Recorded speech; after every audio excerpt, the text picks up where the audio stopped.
એક બહુમૂલ્ય જીવન આપણને પ્રાપ્ત થયું છે. જીવનની કિંમત બીજું બધું જ આપણે જેને પણ મહત્વનું ગણતા હોય, જેના પણ વિશે આપણે ચિંતા કરતા હોય, એ બધા જ કરતા પણ એની કિંમત વધુ છે. અદ્ભુત છે. ઘટનાઓ, ઘટમાળો, પ્રસંગો આ બધું જ એની સાથે જોડાયેલું છે, પણ જીવન જીવન છે.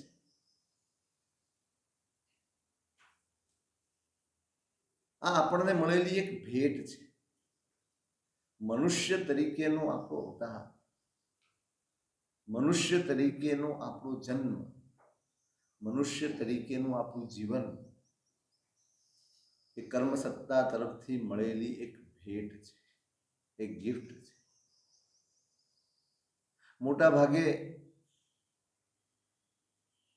આપણે સમજવામાં થાપ ખાઈ જઈએ છીએ, સમજવાનું ચૂકી જઈએ છીએ કે જીવન શું છે. આપણે અટવાઈ જઈએ છીએ પરિસ્થિતિઓમાં, સંયોગોમાં, પદાર્થોમાં, વ્યવહારોમાં, અને જીવન વિસરી જવાય છે.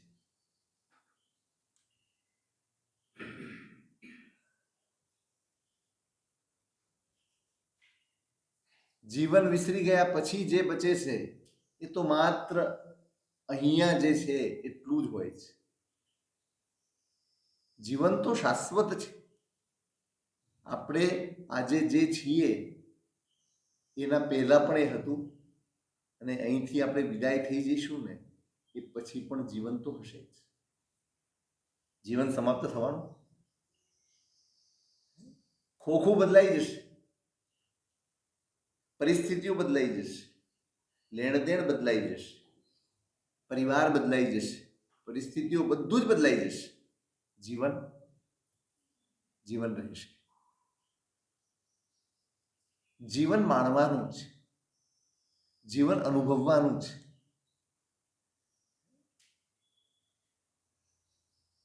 આપણે હંમેશા આપણને જે મળ્યું જીવન સિવાયનું એની જ માવજતમાં, એને જ સાચવવામાં, એને જ વધારવા ઘટાડવામાં કે એના માટે જ આપણે આખું જીવન આપી દઈએ છીએ. નથી લાગતું ઘણી વાર એવું આપણે કરીએ છીએ? આપણા માટે મહત્વનું શું? મારું મકાન મહત્વનું છે, મારું ઘર મહત્વનું છે, મારો પરિવાર મહત્વનો છે, મારા પૈસા મહત્વના છે, મારી સંપત્તિ મહત્વની છે, મારું માન સન્માન આ બધું મહત્વનું છે. આ બધું જ આપણને મહત્વનું લાગે, પણ એ બધાની પાછળ જે મહત્વનું પરિબળ છે જીવન, એ ક્યારેય આપણને મહત્વનું નથી લાગતું. આપણે એના વિશે નથી વિચારતા. હવે એના વિશે વિચાર. આનંદથી જીવવાનું છે, પ્રસન્નતાથી જીવવાનું છે.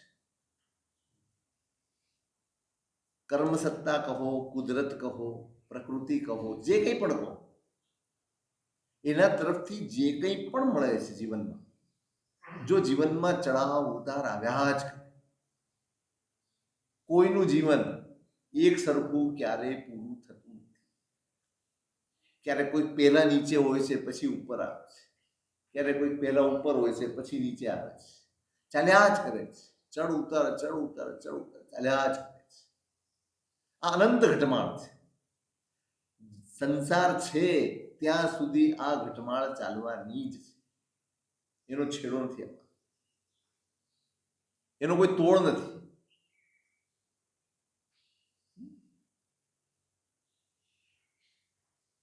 પણ આ બધું જ જે કંઈ પ્રાપ્ત થાય છે આપણા જીવનમાં, આપણે અનુભવીએ છીએ. આપણને ગમતું પણ આપણે અનુભવીએ છીએ, આપણને નહીં ગમતું પણ આપણે અનુભવીએ છીએ. આપણે ગમતું પણ સ્વીકારવું પડે છે અને નહીં ગમતું હોય એને પણ સ્વીકારવું પડે છે. ઈચ્છા હોય કે ન હોય, આપણે મજબૂર હોઈએ, આપણે લાચાર હોઈએ, આપણે દુઃખી થઈ જઈએ, અને છતાંય આપણે બધું જ સ્વીકારવું પડે છે. પણ જે કંઈ પણ કુદરત તરફથી કહો, કર્મ તરફથી કહો, પ્રકૃતિ તરફથી કહો, જે કાંઈ મળે છે, કેટલાક એમ વિચારે છે કે આ બધું ભગવાન જે કરે એ બરાબર છે. ભગવાન તરફથી જે બી વિચારીએ આપણે, પણ જે કાંઈ પણ આપણને પ્રાપ્ત થાય છે, જે કોઈ પણ અનુભવ આપણને થાય છે, એ બધું જ સંસારની સચ્ચાઈનો બોધ છે. આ બધું જ આપણને જગાડવા માટે હોય છે. આ બધું જ આપણને ઢંઢોળવા માટે હોય છે. આ બધું જ આપણી ઊંઘ ઉડાડવા માટે હોય છે કે ભાઈ તમે જેને પોતાનું ગણીને ચાલો છો, તમે જેના ઉપર મમત્વ રાખો છો, મારાપણું રાખો છો, એ કશું જ તમારું નથી. ક્યાંય મમત્વ રાખવા જેવું નથી, ક્યાંય આસક્તિ કરવા જેવી નથી, ક્યાંય મોહ કરવા જેવું નથી. આ બધા પાઠો છે જીવનના. જે સમજી જાય છે એ જીવનને પામી જાય છે, અને જે નથી સમજતો એ લડ્યા કરે છે, એ સંઘર્ષ કર્યા કરે છે, એ પરિસ્થિતિઓને બદલવાની મહેનત કરે છે. મને જે ગમે છે એ મેળવવાની મહેનત કરે છે, મને જે નથી ગમતું એનાથી ભાગવાની મહેનત કરે છે. આપણું જીવન એટલે શું? વિચારજો. આપણું જીવન એટલે શું? ગમતું મેળવવાની મથામણ અને અણગમતું હોય એનાથી ભાગવાની મથામણ. બસ બે જ કામ આપણે રોજ કરીએ છીએ. ત્રીજું કોઈ કામ જ નથી કરતા. બે જ કામ કરીએ છીએ. ગમે છે તો જોઈએ છે, નથી ગમતું તો નથી જોઈતું. અણગમતું આવી ગયું તો એને હડસેલવું છે, અને ગમતું દૂર છે તો એને મેળવવું છે. બસ આ જ મહેનત. નાની નાની નાની નાની બાબતોમાં જોઈએ. આપણે ખાવા બેઠા હોઈએ ને, એમાં પણ આ જ હોય. આપણે જે કંઈ પણ કરતા હોઈએ એ બધામાં આ જ હોય છે. બસ આ આપણા જીવનનો એક સાર છે.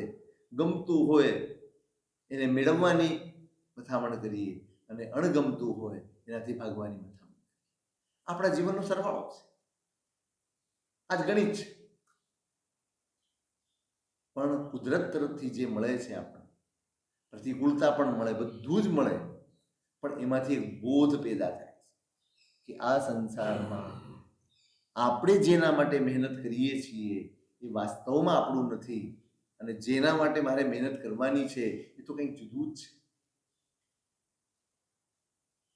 આપણે દુઃખી એટલા માટે છીએ કે મેં જેના માટે મહેનત કરી, મેં જેના માટે પરિશ્રમ કર્યો એ મને મળ્યું નહીં. મારે જોઈતું હતું એવું ના મળ્યું, મારે જોઈતું હતું એટલું ના મળ્યું, મારે જોઈતું હતું એ રીતે ના મળ્યું. આપણે દુઃખી થઈ ગયા છીએ. અને એમાં ને એમાં મને જે મળ્યું છે, જે મારું છે, એ વિસરી જવાય છે, એ ભૂલી જવાય છે, અને આમાં અટવાઈ જવાય છે. બસ કુદરત જ્યારે પ્રતિકૂળ બને છે ને, કર્મ જ્યારે પ્રતિકૂળ બને છે ને, ત્યારે એટલા માટે જ બને છે. આટલી સમજણ આપણામાં આવવી જોઈએ કે કુદરત કે કર્મ જ્યારે પ્રતિકૂળ છે તો એનો અર્થ એટલો જ છે કે આપણું ભલું કરવા ઈચ્છે છે. એ આપણને જગાડવા ઈચ્છે છે કે ભાઈ તું જેની પાછળ ભટકે છે, કે તું જેની પાછળ અટવાયો છે એ તારું નથી. એની મહેનત જ છોડી દે, એનો આગ્રહ છોડી દે. બસ તું આનંદમાં છે.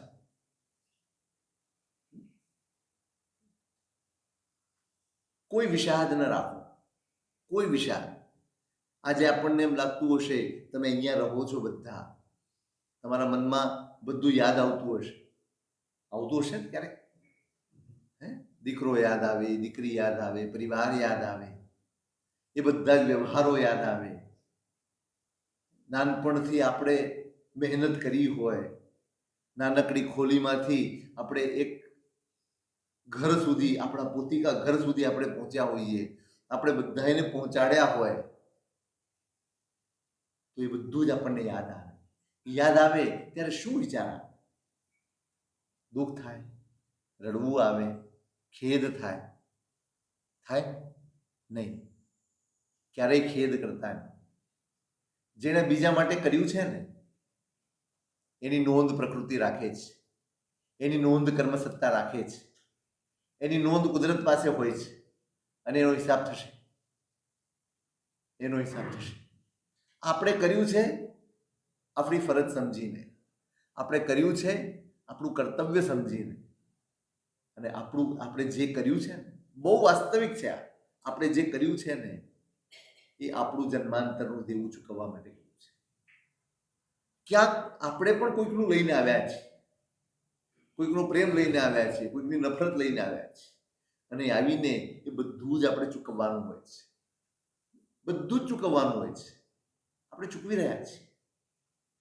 જરાય વિષાદ લાવ્યા વગર, જરાય અફસોસ કર્યા વગર કેવી રીતે જીવશું આ જીવનને? પણ અહીં રહ્યા છતાં ને એવું નહીં વિચારતા કે અમે લાચાર છીએ, અમે બિચારા છીએ, અમે પરાધીન છીએ.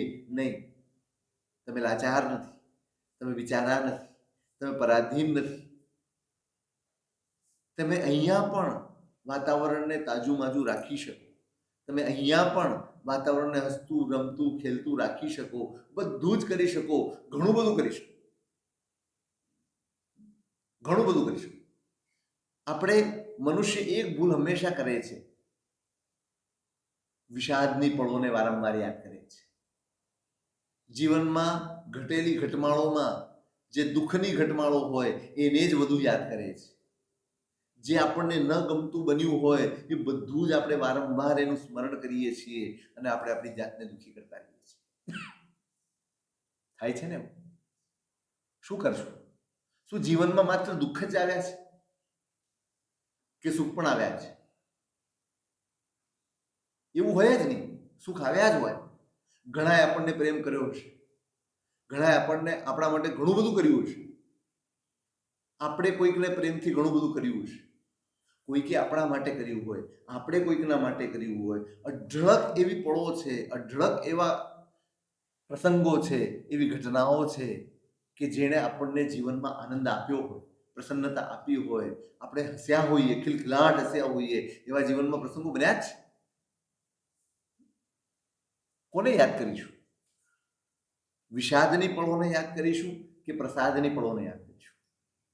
જેમાંથી મને આનંદ મળ્યો હોય એ પળોને યાદ કરીશું કે જેણે મને મારા મનમાં દુઃખ પેદા કર્યું હોય એને યાદ કરીશું? કોને યાદ કરીશું?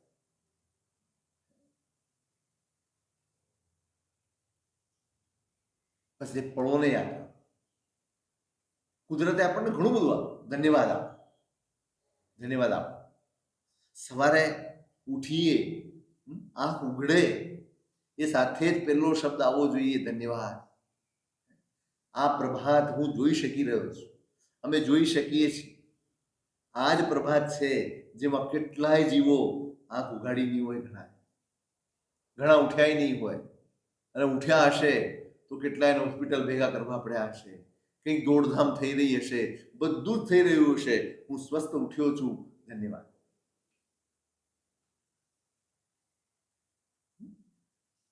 આપણને તો માત્ર એક પરિસ્થિતિ છે કે આપણે અહીંયા છીએ અને એને આપણે દુઃખ ગણીએ છીએ. પણ આપણે છીએ એ દુઃખ કે સુખ? આપણે ક્યાં છીએ એ કદાચ આપણા મનમાં એમ હોય કે આ દુઃખ છે, પણ આપણે છીએ એ સુખની બાબત છે કે દુઃખની બાબત છે? હું છું એ સુખ કે દુઃખ? બંને બાબત છે. કેમ? આપણે તકલીફના હિસાબે આવ્યા છે અને આયા પછી સુખી છીએ, પણ પેલું દુઃખ તો છે. એ દુઃખ તો યાદ કરીએ છીએ, છે નહીં? છે નહીં. મારું ઓપરેશન 2 વર્ષ પહેલા થયું હતું. મને પેટમાં દુખાવો થયો હતો અને અચાનક હોસ્પિટલ જવું પડ્યું, ઓપરેશન કરવું પડ્યું. એ દુઃખ આજે ખરું? નથી ને? કેમ? પતી ગયું. હવે જે દુઃખ છે ને યાદ કરવાનું છે. આજે હું જે દુઃખ અનુભવું છું છે નહીં, હું યાદ કરીને લાવું છું અને માટે દુઃખી છું. હવે મને તો બહુ દુખ્યું હતું, હાય હાય કેવું દુખ્યું હતું, અને ઓપરેશન થયું હતું, પછી આમ ટાંકા લીધા હતા, પછી આમ દવાઈ. હવે હું યાદ કરું તો દુઃખી પણ થઈશ, પણ એ પછી હું સ્વસ્થ થઈ ગયો એ યાદ નથી આવતું. એનો આનંદ માણવાનું આપણે ભૂલી જઈએ છીએ. નહીં, બદલવાનું છે. આપણે મન બદલવાનું છે, આપણે વિચાર બદલવાના છે, આપણે જીવન પદ્ધતિ બદલવાની છે. આપણને શું થાય, હું અહીંયા રહું છું ને એ ખોટું છે. નહીં, રહું છું કે નહીં? ઘણાને તો આ જગ્યા પણ નથી મળતી, ઘણાને તો આ જગ્યા પણ નસીબમાં નથી હોતી, આ સેવા પણ નસીબમાં નથી હોતી, આવી જાળવણી પણ નસીબમાં નથી હોતી, અને એ લોકો જીવે છે. એના કરતાં આપણે સુખી કે દુઃખી? 100% સુખી ને? અને આને ભૂલી જઈએ કે આપણે અહીંયા છીએ કે ક્યાં છીએ, ભૂલી જઈએ. પણ આપણે છીએ, આપણે ક્યાં છીએ એ ભૂલી જઈએ, પણ આપણે છીએ એ ઘટના સુખની કે દુઃખની? સુખની. દુઃખની નહીં, સુખની. હું છું, હું સાજો છું, હું જોઈ શકું છું, હું સાંભળી શકું છું, હું વિચારી શકું છું, હું બોલી શકું છું, હું હસી શકું છું, હું બધું જ સમજી શકું છું. આ સુખ છે કે દુઃખ છે? સુખ જ છે, સુખ જ છે. કેટલા ધન્યવાદ આપવા પડે, મને એમ કહું, કુદરતને, પરમાત્માને કેટલા ધન્યવાદ આપવા જોઈએ? અઢળક આપવા જોઈએ. આપણે બહુ જ થોડી પરિસ્થિતિઓ માટે ફરિયાદ કરી લઈએ છીએ, પણ ખૂબ ઘણું બધું આપણને જે મળ્યું છે એના માટે આપણે ધન્યવાદ નથી આપતા. સાચું કહો, આપણે કૃતજ્ઞ છીએ? નહીં. કૃતજ્ઞતાનો ગુણ બનાવજો, તમારા અંદર જગાડજો. તમને ખૂબ આનંદ આવશે, તમને ખૂબ પ્રસન્નતા થશે, ખૂબ પ્રસન્નતા જાગશે. અને દિવસે દિવસે દિવસે દિવસે જેમ જેમ તમે આ ટેવ પાડશો, તેમ તેમ તમારા ચિત્તમાં આનંદ વધશે, તમારી ખુશી વધશે. તમે ભૂલી જશો કે ક્યાં છીએ અને ક્યાં નહીં. આ તો બધું કુદરત છે, કર્મ છે. ક્યારેક અહીં, ક્યારેક ત્યાં, ક્યારેક ત્યાં. નાના હશો, તમારા પણ વડીલો હશે, એમણે પણ ઘણા સંઘર્ષો કર્યા હશે, કર્યા હશે, ઘણા સંઘર્ષો કર્યા હશે. એમાંથી પણ તમે પસાર થયા, ક્યારેક ઉપર ગયા, ક્યારેક નીચે આવ્યા, ક્યારેક અહીં, ક્યારેક. આ તો બધું કુદરતની ઘટમાળ છે. આનંદ જો પરિસ્થિતિ કર્મને અધીન છે.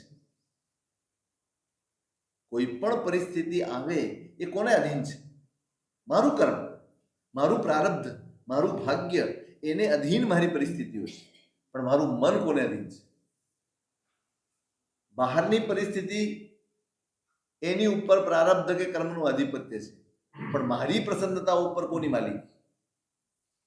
કર્મની કે મારી? કોની માલિક? સાચું કહો, કોની માલિક?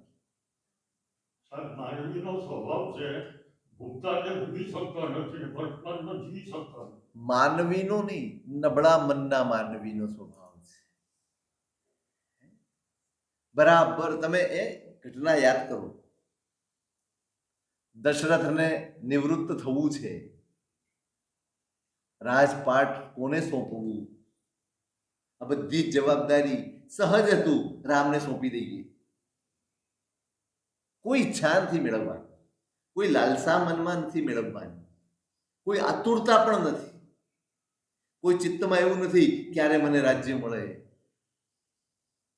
આ પણ પિતાની આજ્ઞા છે તો ઓકે, હા પાડી, કઈ વાંધો નથી. વિશ્વામિત્ર જેવા ગુરુ છે એમના, વશિષ્ઠ જેવા ગુરુ છે એમના. બસ હવે રામનો રાજ્યાભિષેક કરી દેવો છે. બધી તૈયારી થઈ ગઈ. આખા ગામમાં, આખા દેશમાં, જ્યાં હોય ત્યાં બધે જ સમાચાર ફેલાઈ ગયા કે રામનો રાજ્યાભિષેક થવાનો છે. સૌના લાડીલા છે. પ્રત્યેક વ્યક્તિ એમને પ્રેમ કરે છે, પ્રત્યેક વ્યક્તિ. ઇવન કેકઈને પણ અઢળક પ્રેમ છે રામ માટે. એવું નથી કે કેકઈને કોઈ દ્વેષ છે. આ તો આપણે નબળા સત્વના જ, એટલે કોઈ કહી જાય છે અને આપણે વિચલિત થઈ જઈએ છીએ. મંથરાએ જે કરવાનું હતું કર્યું, એના મનમાં જાગ્યું, એમણે વચન માંગી લીધું અને સમાચાર આપવામાં આવ્યા. રામને બોલાવીને કહેવામાં આવ્યું કે રામ, તમારે વનવાસ જવાનું છે, ગાદી ભરતને સોંપવાની છે. જે તમે ઘડીવાર માટે વિચાર કરો, સત્વ કોને કહેવાય? જીવવું તો સત્વથી જીવવું, એકલા પુણ્યથી ન જીવવું. સત્વ હશે ને તો ગમે તેવી પરિસ્થિતિમાં તમે રાજી રહી શકશો. પુણ્ય તો નબળા પાડી દે છે. થોડા દિવસ પહેલા કહેવામાં આવ્યું રામ તમને રાજ્ય આપવામાં આવે છે, ચહેરા ઉપર કોઈ ફેરફાર વગર વાત સ્વીકારી લીધી. અને આજે કહેવામાં આવ્યું કે રામ તમારે વનવાસ જવાનું છે. એ જ ચહેરો એક સરખી લાગ, કોઈ ફેરફાર વગર, મોઢા ઉપર વિષાદ લાવ્યા વગર, જેવું રાજ્ય સ્વીકારવાની વાતમાં પ્રસન્નતા હતી ને એટલી જ પ્રસન્નતા વનવાસ સ્વીકારવાની વાતમાં પણ હતી. એક પણ ફરિયાદ, મારો વાંક તો બતાડો, મારો ગુનો તો બતાડો, મારો કોઈ અપરાધ તો બતાડો, મેં એવું શું કર્યું કે મને વનવાસ આપો? ગાદી ના આપો તો કાંઈ નહીં, પણ વનવાસ, એ પણ કોઈ ઘરેણા દાગીના વગર, કોઈ સગવડ વગર, કોઈ સુવિધા વગર એક લાખ ચાલી નીકળવાનું છે. દેખીતી રીતે કોઈ વાંક ખરો?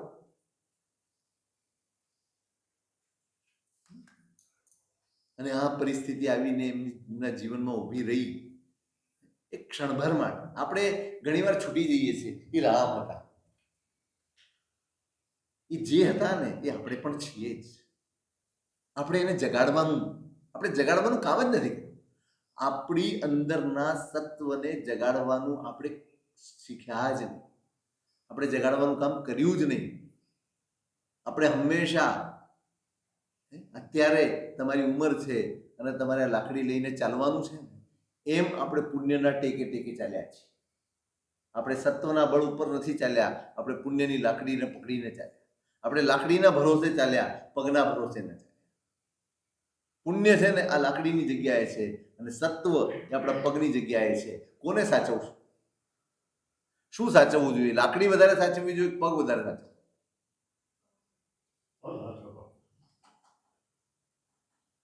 કોના ભરોસે ચાલી શકાય, લાકડીના કે પગના? પગના ભરોસે ચલાય. લાકડી તો ટેકણ છે, સહાયક છે. થઈ ગયું, સાથમાં છે તો ઠીક છે. રામ સત્વથી જીવ્યા છે. વનવાસ જ્યારે નીકળ્યા તોય પણ એમના ચહેરા ઉપર કોઈનાય માટે કેમ? કારણ એમને નહીં ખબર પડી શું બન્યું શું ના બન્યું. વિચક્ષણ છે, કોઈ સામાન્ય પુરુષ તો છે ને. બધી જ રાજ ખટપટો એમને ખબર જ હોય, અને છતાંય એની ઉપેક્ષા, પોતાના જીવનમાં આવતી પરિસ્થિતિની ઉપેક્ષા કરીને હસી શકે, એ સુખે જીવી શકે. કોઈ પણ પરિસ્થિતિ હોય એની ઉપેક્ષા કરીને તમે હસી શકો ને તો તમે સત્વશાળી છો. અને અનુકૂળ મળે અને હું હસું, એ હું પુણ્યશાળી છું. પણ અનુકૂળ હોય કે પ્રતિકૂળ હોય, ગમે તે પરિસ્થિતિમાં હું હસું તો હું સત્વશાળી છું. શું બનવું ગમે? પુણ્યશાળી બનવું ગમે કે સત્વશાળી બનવું ગમે? સત્વશાળીને પુણ્ય પાછળ, સત્વશાળીનો પડછાયો બનીને પુણ્ય ચાલે. એને પુણ્ય માટે ન ભાગવું પડે, એને પુણ્ય માટે મહેનત ન કરવી પડે, પુણ્યની પાછળ ચાલે. રામ સત્વશીલ છે.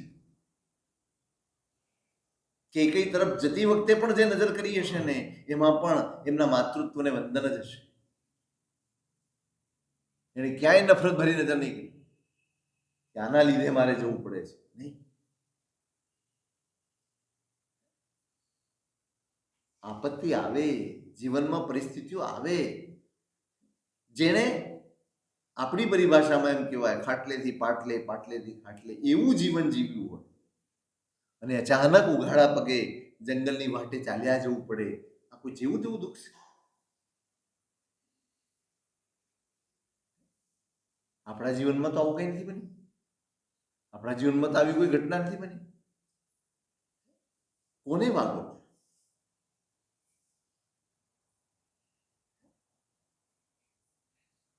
એવી અઢળક પળો છે આપણા જીવનમાં જેના માટે આપણે ધન્યવાદ આપી શકીએ. કેટલું આપણી પાસે છે પ્રકૃતિનું આપેલું, કુદરતનું આપેલું, એ બધું જ ભૂલો. રોજ રોજ રોજ ડિલીટ કરતા જાઓ, બધું ભૂંસતા જાઓ.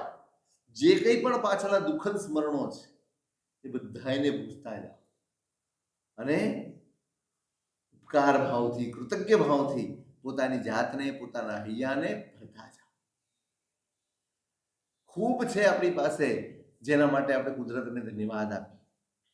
અઢળક છે આપણી પાસે. એવું શોધી કાઢો. આખા દિવસની ચર્યા, આપણી ચર્યા શું કરો આખો દિવસ? શું કરો? અહીંયા કોઈ ધંધો નથી, કોઈ વેપાર નથી, કોઈ વ્યવહાર નથી, ક્યાંય જવા આવવાનું એવું કશું છે જ નહીં. અહીંયા 24 કલાક તમારી પાસે તમારી જીવન મૂડી છે. 24 કલાક એ તમારી જીવન મૂડી છે. શું ઉપયોગ કરો છો? હો જોઈએ શું કરો? આખો દિવસ કેવી રીતે પસાર કરો?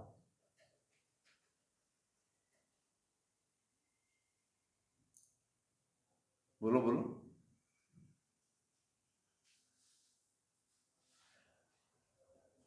આખા દિવસમાં હિસાબ તો કરો કે 24 કલાકમાં આનંદની ક્ષણો કેટલી, ચિંતાની ક્ષણો કેટલી, દુઃખની ક્ષણો કેટલી કેટલી. કોઈક આલંબન લો, કોઈક ચરિત્રો લો, કોઈ પણ મહાપુરુષનું જીવન હોય એ જીવન લો, પુસ્તકો રાખો અને ભેગા થઈને તમે સામાયિક કરો છો. અહીંયા સ્વાધ્યાય, રોજ અહીંયા સ્વાધ્યાય થવું જોઈએ. જેટલા પણ જણા અહીંયા છો, કેટલા છો તમે અહીંયા? કેટલા છે? 26 જણા છે. બીજા હજી 7-8 વાર છે. બધા જ ભેગા થઈને આપણા જીવનમાં ઉલ્લાસ પ્રેરે, આપણા જીવનમાં આનંદ પ્રેરે, આપણને પ્રેરણા આપે, આપણા જૂના સંસ્મરણોને ભૂંસી નાખે એવું વાંચન કરો, એવું વાંચન. અને નક્કી કરો, કોઈએ પણ પોતાના ભૂતકાળની વાતો એકબીજા સાથે નહીં કરવાની. અમારી સાથે આમ થયું હતું, અમારી સાથે આ થયું હતું, અમારી સાથે તે થયું હતું, આમ ફલાણાએ કર્યું, ઠીકણાએ કર્યું. હંમેશા છે ને આપણે એ બધી વાતો વાગોળીને એકબીજાના, આપણે એમ વિચારીએ છીએ કે એકબીજાની હૂંફથી આપણે આપણા દુઃખ ભૂલવાનો પ્રયત્ન કરીએ. સાચું કહેજો, એ જ વાતો યાદ કરીને દુઃખ ભૂલાય છે કે બધું યાદ રહી જાય છે?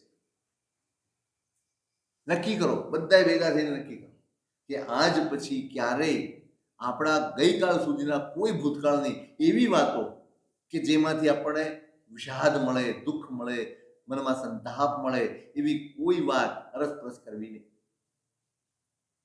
બસ તમારા જીવનમાં જે કંઈ પણ સારું બન્યું હોય, તમારા માટે કોઈકે સારું કર્યું હોય તે, અને તમે કોઈકના માટે સારું કર્યું હોય તે, એવું જ બધું અરસપરસ વાતો કરો તો એ જ વાતો, એ સિવાયની કોઈ વાત નહીં. વાતો તો કરતા હશો ને, કે નથી કરતા?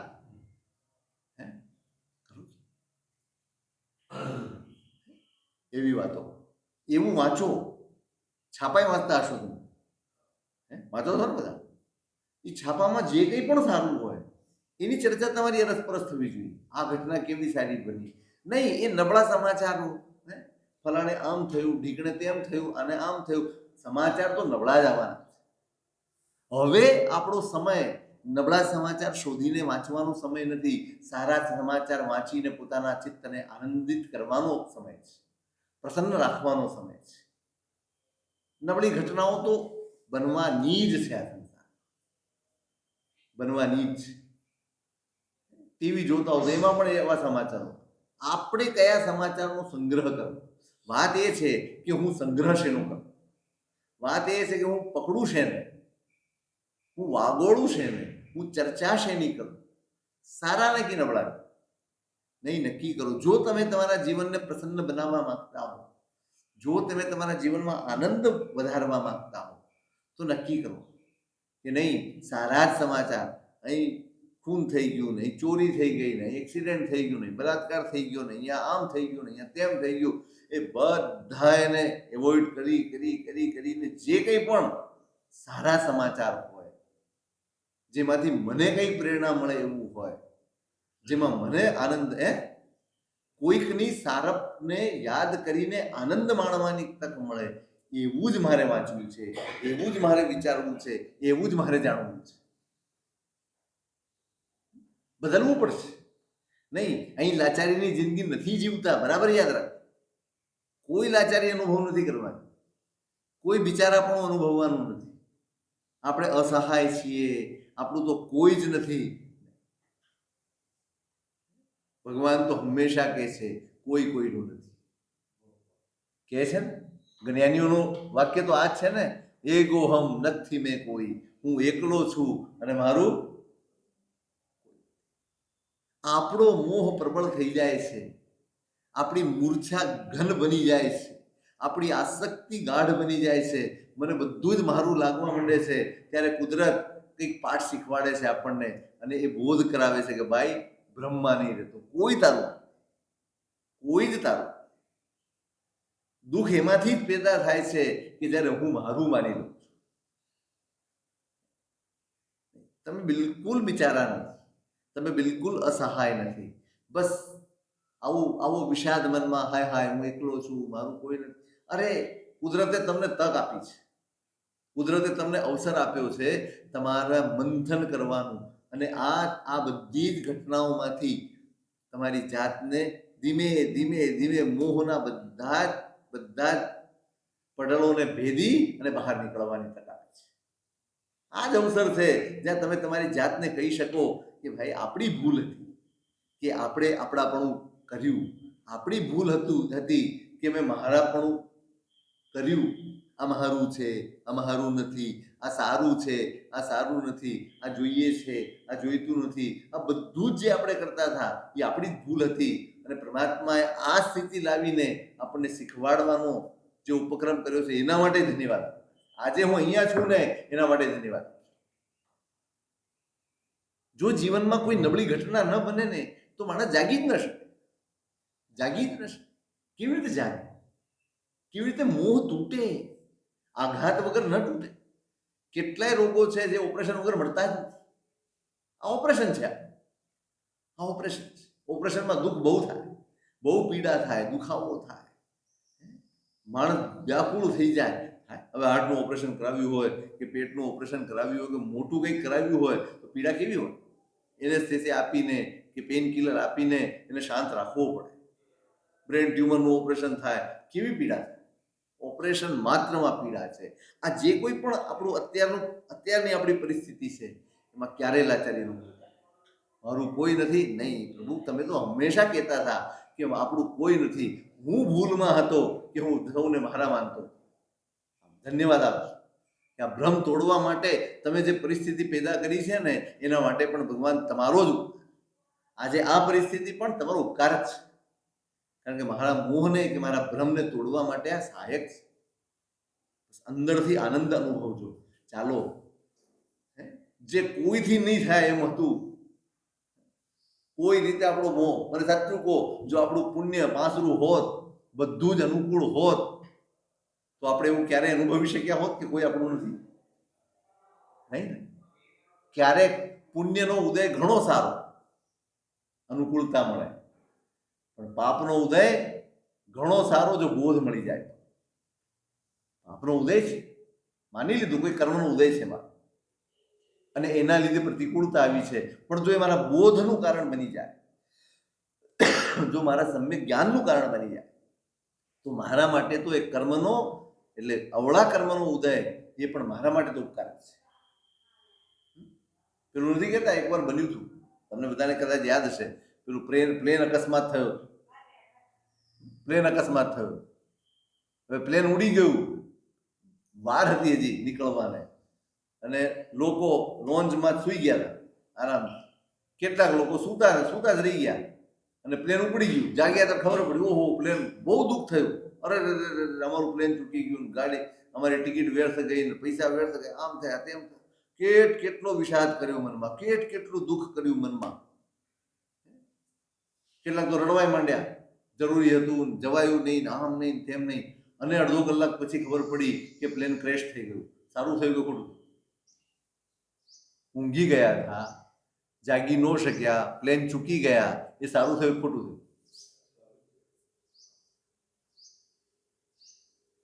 સારું થયું. તો પેલા કેમ ન લાગ્યું?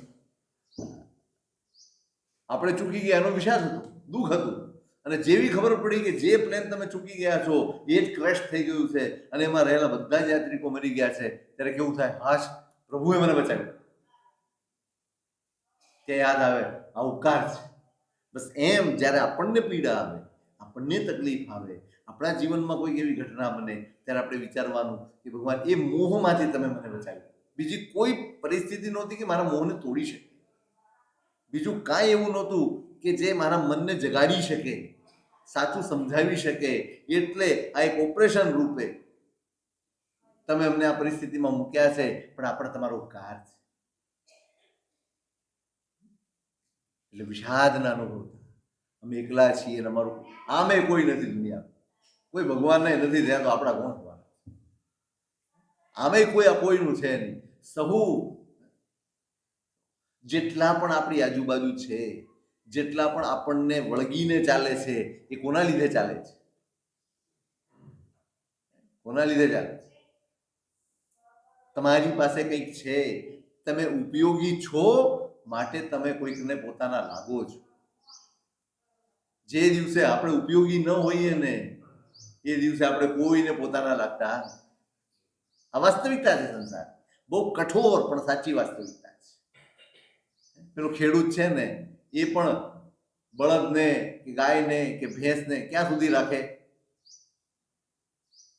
જ્યાં સુધી બળદ ખેતરમાં કામ આપતા હોય, ગાય કે ભેંસ દૂધ આપતા હોય ને, ત્યાં સુધી જ એને પોતાને પાળે પોષે. પછી કાં તો પાંદડા પોળ ને કાં તો કસાઈ વાળે. જવા દે. ઉપયોગિતા. દરેક સંબંધો, સંસારની દરેક પરિસ્થિતિ ઉપયોગિતા ઉપર અવલંબે છે. તમે ઉપયોગી છો તો બધાએ તમને વીટલાઈને ચાલશે.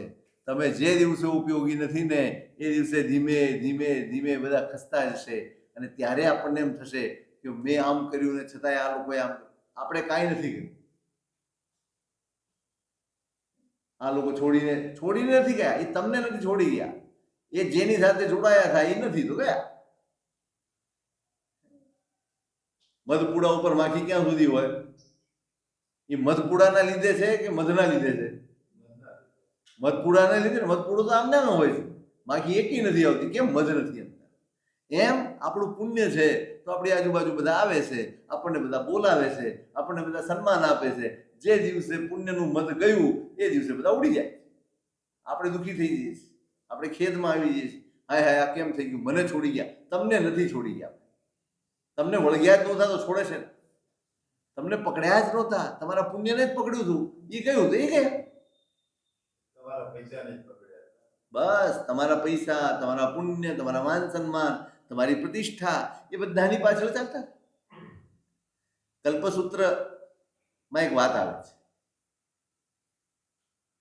ભગવાન વર્ધમાન મહાવીર સ્વામી ચક્રવર્તીના લક્ષણો પણ એમના અંદર. તીર્થંકર થવાના છે વાત સાચી, પણ લક્ષણ તો બધા જ હોય ને. એટલે કેટલાય રાજકુમારો એમની સેવામાં રહ્યા છે કે આવતીકાલે આ માણસ ચક્રવર્તી થશે તો આ બધા અત્યારથી બાંધેલા સંબંધો ખપમાં આવશે. જોજો માણસનો સ્વાર્થ કેવો હોય છે. આપણે અત્યારે એમની સેવા કરીએ, એમની આજુબાજુમાં રહીએ, કેવું હોય ખબર પડે ને કે આ ભાઈ ઊભા રહેવાના છે ચૂંટણીમાં, એટલે આપણી ભાઈબંધી જાગી જાય. એની આજુબાજુ ફરવા માંડેલો કે ભાઈ આ ચૂંટાશે તો આપણને આવતીકાલે કપમાં આવશે, કામ આવશે. આપણે એની સાથે સંબંધો રાખીએ. એમ ભગવાન સાથે સંબંધો રાખે, એમની સાથે રહે, એમની સાથે હરે ફરે, એમની સાથે આનંદ પ્રમોદ કરે, એમની સેવા કરે, આ કરે, બધું જ કરે. પણ જ્યાં સિદ્ધાર્થ અને ત્રિશલા બંને વિધેય થયા, મૃત્યુ પામ્યા, અને પછી ભગવાને સંયમની અનુમતિ માંગી, મારે દીક્ષા લેવી. નંદીવર્ધનના કહેવાથી 2 વર્ષ ઘરમાં રહ્યા, પણ વૈરાગીની જેમ રહ્યા. ઔષધ ધ્યાનમાં રહેતા પરમાત્મા. એ જોયું કે લે આ તો ચક્રવર્તી નથી થવાનું, બધા ચાલ્યા. બધા રાજકુમારો ભગવાનને છોડીને ચાલ્યા જાય છે, તો આપણે કોણ છે? આપણે શેનું દુઃખ અનુભવવાનું? આપણે શેનો વિષાદ કરવાનો? જે છોડીને ગયા એ તો મેં મારા માન્યા હતા માટે મને દુઃખ થયું. મેં મારા માન્યા જ ન હોત તો મને દુઃખ ક્યાંથી થયું? મને દુઃખ જ ન થાય. મેં મારા માન્યું માટે મને દુઃખ થયું ને. હું વળગ્યો ને, એ નહોતા વળગ્યા. મેં માની લીધું કે મારા કારણે છે, આપણા કારણે નથી. આપણા કારણે હોતું જ નથી. જે હોય છે આ સંસારના બધા જ સંબંધો, બધા જ વ્યવહારો આપણા લીધે નથી ચાલતા, આપણા પુણ્યના લીધે ચાલે છે. આપણા ભાગ્યના લીધે ચાલે છે. એને આપણે આપણા માની લઈએ છીએ અને માટે આપણે દુઃખી થઈએ છીએ. આ અવસર છે, જીવનનો અવસર છે, તમારા માટે બહુ જ ઉત્તમ અવસર છે. તમે આ પરિસ્થિતિને ફરીવાર કહું છું, ક્યારેય ખેદજનક માનતા નહીં, ક્યારેય દુઃખની પરિસ્થિતિ માનતા નહીં. અમે દુઃખી છીએ આવો તો વિકલ્પે મનમાં લાવતા. જો ખરેખર સાધતા આવડે ને તો આ દિવસો તમે સાધી શકો. બસ ખૂબ વાંચો, ઉત્તમ વાંચવાનું ખૂબ છે. એમાં જ તમારા મનને પરોવો, એની ચર્ચા તમે કરો, એનું ચિંતન તમે કરો, એનું મંથન કરો અને પોતાના ચિત્તને આનંદથી ભરો. બસ ખૂબ આનંદથી, કોઈ વિષાદ નહીં, કોઈ ખેદ નહીં, કોઈ દુઃખ નહીં, કોઈ ફરિયાદ નહીં, કોઈ જ નહીં. હવે આપણે આપણી સાથે જીવવાનો આનંદ માણો. શેનો આનંદ માણો? અત્યાર સુધી આપણે બધા માટે કરતા, આના માટે, આના માટે, આના માટે, આના માટે કેટલા વ્યવહારો હતા આપણા. હવે આજે બધું જ સરવાળે કોણ બચ્યું છે? હું. હવે કોના માટે કરવાનું છે? ઊંઘવાનું છે તો મારા માટે, જાગવાનું છે તો મારા માટે, ખાવાનું છે તો મારા માટે, જે કરવાનું છે, નાવાનું છે, ધોવાનું છે, વાંચવાનું છે, હસવાનું છે, રડવાનું, જે કરવાનું છે બધું જ મારા. આ કુદરતની મહેરબાની ગણાય કે માણસને પોતાના માટે સમય મળે. આખી જિંદગી થઈ જાય છે અને માણસ પોતાના માટે એક મિનિટ કાઢી શકતો નથી, એક પળ કાઢી શકતો નથી. બધા એના ઘસડબોલા કરવામાં જીવન પૂરું થઈ જાય છે, વિદાય થઈ જાય છે અને શું હાથમાં લઈ જાય છે? કાંઈ. જે સંપત્તિ, જે મિલકત, જે માન સન્માન, જે પ્રતિષ્ઠાઓ, જે ઇનામો, કે જે સન્માનો બહુમાનો મળ્યા હોય એ બધું જ ઘરના શોકેશમાં કહો કે ઘરની દિવાલો ઉપર લટકતા હોય અને આ ભાઈ પણ એની ભેગા વચ્ચે ફોટા થઈને લટકી જાય. શું લઈ જાય આમાંથી? એને પોતાના માટે જીવવાનો સમય જ ન મળ્યો. આપણને કુદરતે અનુકૂળતા કરી આપી છે, આપણે આપણી સાથે જીવી શકીએ, આપણે આપણા માટે જીવી શકીએ, આપણે આપણા માટે વિચાર કરી શકીએ ને. હું મારો વિચાર કરી શકું, હું મારા આનંદનો વિચાર કરી શકું, મારા સુખ દુઃખનો વિચાર કરી શકું, મારો વિચાર કરી શકું. ક્યાં હતો? આપણે ઘરે હતા ત્યારે હતું આવું કંઈ કે હું મારા માટે બેસું 10 મિનિટ? નહીં. કેટલી જવાબદારીઓ વીટલાયેલી હતી, કેટલા ટેન્શનો વીટલાયેલા હતા, કેટલી ચિંતાઓ આપણને ઘેરાયેલી હતી. એ બધામાંથી મુક્ત થઈને આપણે એકદમ નિરામય વાતાવરણમાં છીએ. ખૂબ આનંદનું વાતાવરણ છે. દેરાસર તો જાઓ છો ને રોજ કે નથી જતા? જાઓ છો, જજો, બેસજો, જજો. ખાલી જતા નહીં, એક વિધિ ખાતર જતા નહીં કે ખાલી દર્શન કરવા છે, નહીં, બેસજો. મોજ આવે 10 મિનિટ 15 મિનિટ ભગવાનનો ઉપકાર માનીને, આભાર માનીને. બસ તમે જગાડવાનો અવસર આપ્યો છે, જાગવાનો અવસર આપ્યો છે, એના માટે ધન્યવાદ આપવાના છે. કોઈ ફરિયાદ કરવા નથી આપ્યો. હવે ઉપાડી લે, નબળી વાતો કરતા નહીં. હવે જવું છે ને હવે ઉપાડી લો ને હવે જીવવું નથી. શા માટે જીવન વેડફી દેવું? જે આપણી આજુબાજુ હતા એણે આપ્યું છે આ જીવન આપણને? નહીં. મારા પ્રારબ્ધથી, મારા પુણ્યથી મને મનુષ્ય ભાવ મળ્યું છે, તો એ લોકોના કારણે મારે મનુષ્ય ભાવ ન વેડફી દેવાય. એ લોકોના કારણે હું મારા જીવનથી મું ફેરવી લઉં એવું તો ન જ બનવું જોઈએ. આનંદ પ્રસન્નતાથી જ, ખૂબ પ્રસન્નતાથી જ, હસતા રમતા આપણને અવસર મળ્યો છે, આનંદનો અવસર મળ્યો છે, પ્રસન્નતાનો અવસર મળ્યો છે. બસ થોડીક વાતો કીધી છે. તમારી જીવન પદ્ધતિ, તમારી દિવસની ચર્યાઓ, એમાં થોડોક ફેરફાર કરજો, થોડોક વાંચનનો રસ જગાડજો, ઉત્તમ વાંચન કરજો, ઉત્તમ ચર્ચાઓ કરજો, ઉત્તમ ચિંતન કરજો. બધું જ જે કંઈ પણ કરો, બધું જ એવું કરજો જેનાથી તમારું મન પ્રસન્નતાથી ઉભરાય. બગીચામાં જઈએ બધું જ હોય, પણ નજર ફૂલો ઉપર જ હોય, વૃક્ષો ઉપર જ હોય, પંખીઓ ઉપર જ હોય, થોડા કચરા તો પડ્યા જ હોય, એની ઉપર નજર ના હોય. એમ હવે આપણે બધાએ ભેગા થઈને એવું જીવન જીવવાનું છે, એવો ઉલ્લાસનું વાતાવરણ પેદા કરવાનું છે કે અને આપણે એવું વાતાવરણ પેદા કરીએ કે કાલે નવા કોઈક આવે ને તો એને એમ લાગે કે આપણે આવ્યા એ વધારે સારું, મને વધુ આનંદ આવે છે અહીંયા. એમ થયું. આપણે આ વૃદ્ધાશ્રમ છે અને આપણે લાચાર છીએ એ ભાવના જ કાઢી નાખો, ચિત્તમાંથી કાઢી જ નાખો. ઊંડે ઊંડે ઊંડે ઉતરી ગયેલી આ વિચારધારાને જળમૂળથી ઉખેડી નાખો.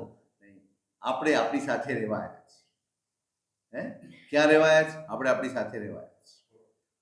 એના આનંદમાં જ ખૂબ પ્રસન્નતાથી, બરાબર. તો બહુમૂલ્ય જીવન મળ્યું છે, એને આપણે માણવાનું છે, જાણવાનું છે, સમજવાનું છે અને અનુભવવાનું છે. ખૂબ આનંદથી, બરાબર.